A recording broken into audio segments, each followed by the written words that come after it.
banking the greatest scam on earth? Thomas Jefferson said, "I believe that banking institutions are more dangerous to our liberties than standing armies. If the American people ever allow private banks to control the issue of their currency, the banks will deprive the people of all property until their children wake up homeless on the continent their fathers conquered." Jefferson's warning is already here. 40 million Americans are living on food stamps. Millions more are now homeless, living in tents, all because of one institution, the Federal Reserve System. The Federal Reserve is a group of private bankers who have stolen the money creation process from the American people. Most people still believe the Fed is an agency of the government working in our best interests. It is not. There is no greater form of evil in the world today, so let's explore the banking scam. None of us have ever been taught anything about money. The reason is to prevent us from learning the truth that money is a trick and money is a trap. When solving any crime, there's a universal truth: follow the money, but with the banking scam, follow it backwards.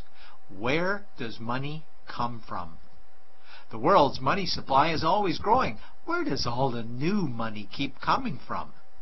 Money comes from privately controlled global banks like the Federal Reserve System. They create money every day, which increases the world's money supply. Because all banks are either owned or controlled by private bankers, the real question is, how do private bankers create new money? And the answer is they create it out of thin air. Bankers create money out of nothing. They make it up. It is a fiction. Wow. Godlike power to create something of value out of nothing. A stroke of a keyboard and money is created. In fact, only 3% of the world's money is even in the form of bills and coins, which means 97% of all money in the world is just numbers typed on a computer screen. This is part one of the banking scam. Money is created out of nothing.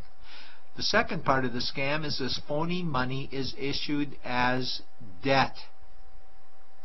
What is debt exactly? Well, when you consider we work our whole lives to pay it off, you could say debt is slavery. But whose debt is this phony money? It's our debt, all of it. It's our debt when we use credit cards, we get student loans, borrow money for mortgages, all bank borrowing.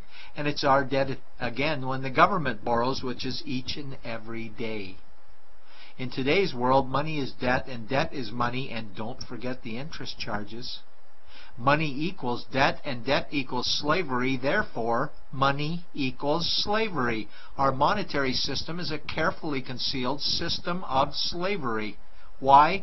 Because our government can create the same money for free with no interest charges, just like they used to, as the Founding Fathers designed it inside the United States Constitution for our protection against private bankers.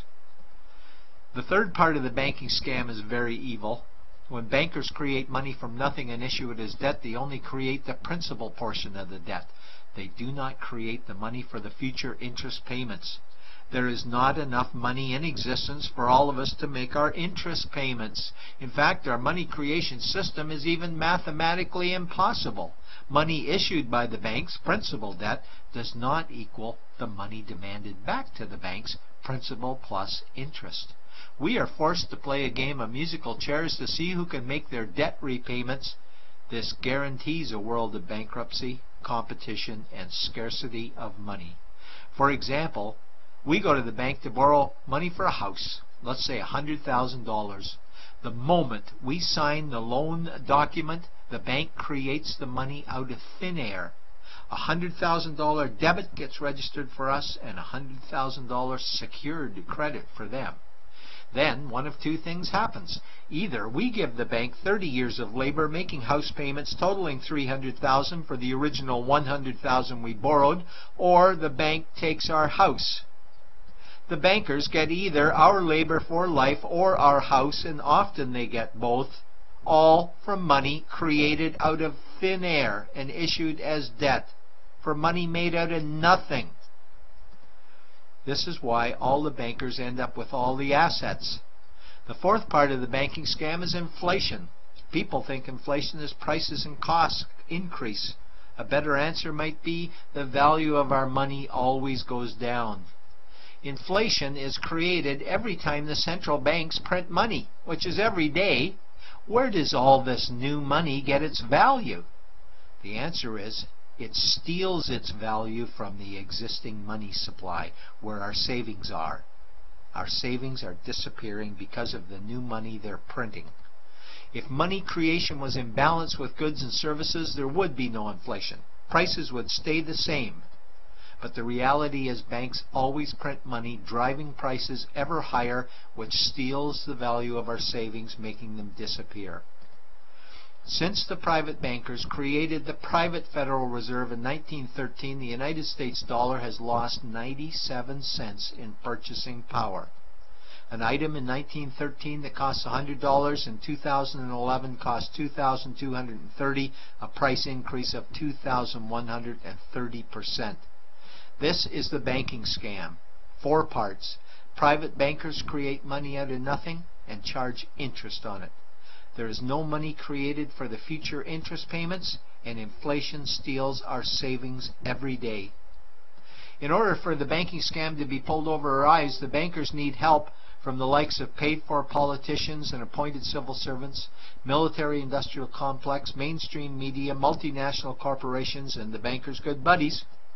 For example, what do our banker-controlled television networks say about criminal bankers?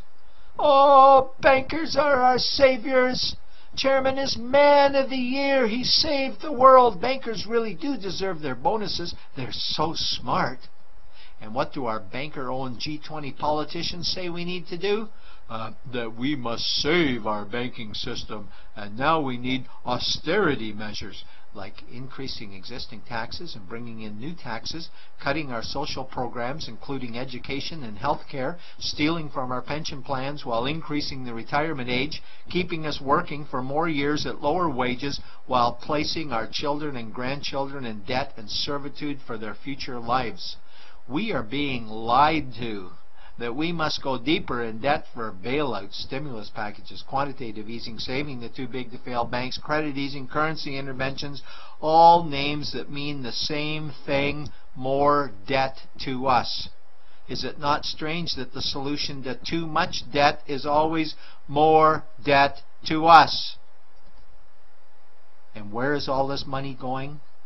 It's going to the banks and to the bankers. They are stealing our money right now. 0.1% of the world's population owns 2/3 of the world's wealth. This means that 99.99% of the world's population own less than 1/3 of the wealth, a decreasing amount because these guys are stealing it. We desperately need to wake up to the banking scam. It is time for change. To retake control of our money system, we must stop supporting the banking scam. Lincoln said the government should create all the currency and credit needed to satisfy the spending power of government and the buying power of consumers. Money will cease to be master and will then become servant of humanity. And Jefferson said the issuing power of money should be taken from the banks and restored to the people to whom it properly belongs. It's a pyramid scheme, and we, the people, are the bottom layers of the banking pyramid. Without our support, the banking scam collapses. We have to do it ourselves. Wake up, get active, wake others, remove our money from the bank. Buy gold and silver coins, get out of debt, rip up your credit cards. These actions will bring down the banking scam. Only vote for politicians who support debt-free money, or run for office yourself, and turn off mainstream media to search for the truth while you still can. And support every effort to end the Federal Reserve System and all the privately owned central banks. Let's bring these criminals to justice to get our money and our countries back before it's too late.